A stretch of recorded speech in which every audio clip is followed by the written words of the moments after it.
It's over, it's done. Aguero is retiring on medical grounds, which is where the guy who gives you the medical take on sporting topics comes in.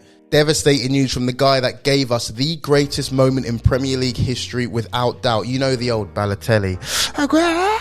You know that moment that broke so many Manchester United fans. We're going to miss you, Sergio. So I'm going to explain to you why he has to retire in this video. If you like this type of content, actually hit like, subscribe and comment, basically. Share and let's keep it moving. So let's refresh ourselves on what's happened so far. Alaves Barcelona in October 30th. Aguero goes down about the 40-minute mark complaining of chest pains, chest discomfort, however you want to put it. He's taken to hospital. He's diagnosed with a cardiac arrhythmia and he's put out for 3 months while they reassess the situation. Fast forward about a month and a half, he's had to retire because his condition is not compatible with a professional football career.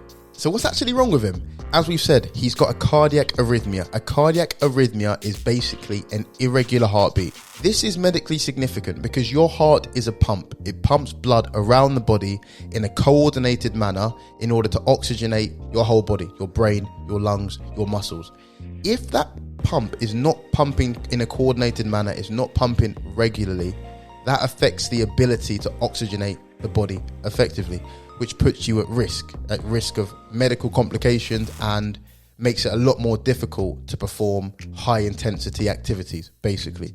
So that's the issue. His heart pump is not working as effectively as it could be as a result of it being in the wrong rhythm. I'd love to know the exact arrhythmia he had because that would give us even more details, but there's a lot of commonalities we can sort of take and give reasons as to why he might have to retire. So if that having been said, I can think of 4 potential reasons why this has led to his actual retirement. Number 1, and probably the most obvious reason, is that he's suffering symptoms still. As we said, last time we saw Aguero, he was suffering from chest discomfort, palpitations, shortness of breath, etc., etc. All symptoms of an irregular heartbeat. Now, in this contravening time, what they would have done is various checks, and those include checks under exercise, so they call stress exercise testing, okay? So they might have put him on a treadmill or in a cycle and see how his heart reacts, how his body reacts, his blood pressure reacts, and most importantly, how he feels symptomatically. So possibly during this period of time, he's failed those tests. He's still feeling, the heart beating in his chest, still feeling shortness of breath, still feeling dizzy, still not feeling 100%. And his heart rate is still uncontrolled when he tries to exert himself, when he tries to exercise under high intensity. If that is the case, he can't play professional sport. Simple as that. That makes perfect sense and terrible shame, but there's nothing we can do about that. He can't play.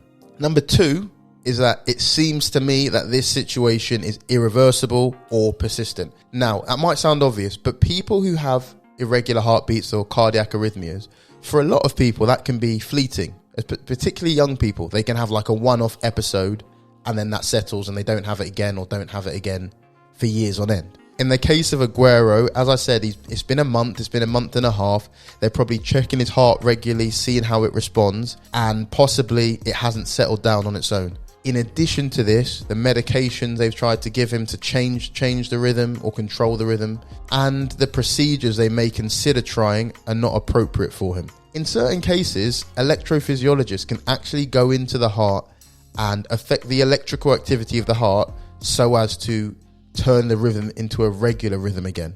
In the case of Aguero, it does not seem to be possible, which is why he's in the situation he is. Again, it's very, very unfortunate, but a certain proportion of people with irregular heartbeats can't get it changed back into a regular heartbeat.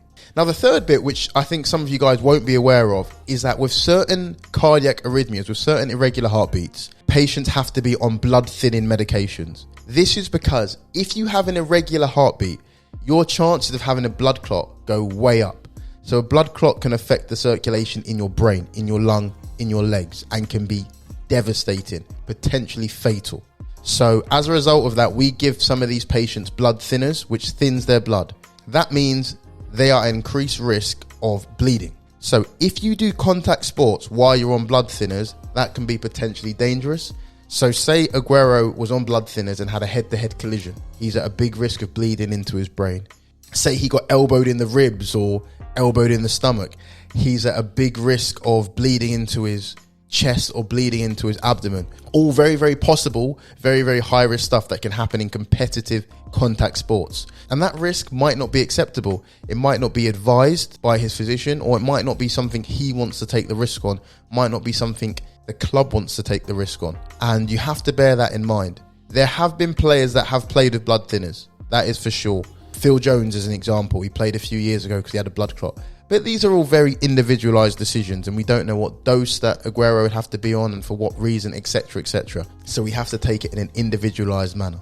And the fourth reason, and I think the reason that might be the most significant, is just simply Aguero's stage of career. Now, if we look back to his medical history, it's been reported that he had some sort of procedure on his heart at 15 years old.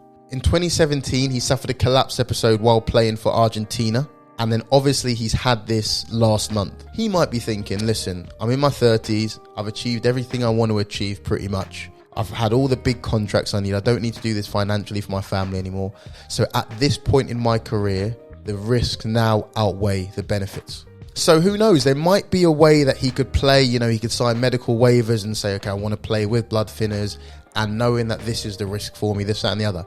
And if he was 20, if he was 21 trying to make his way in the world, that might have been the choice he made.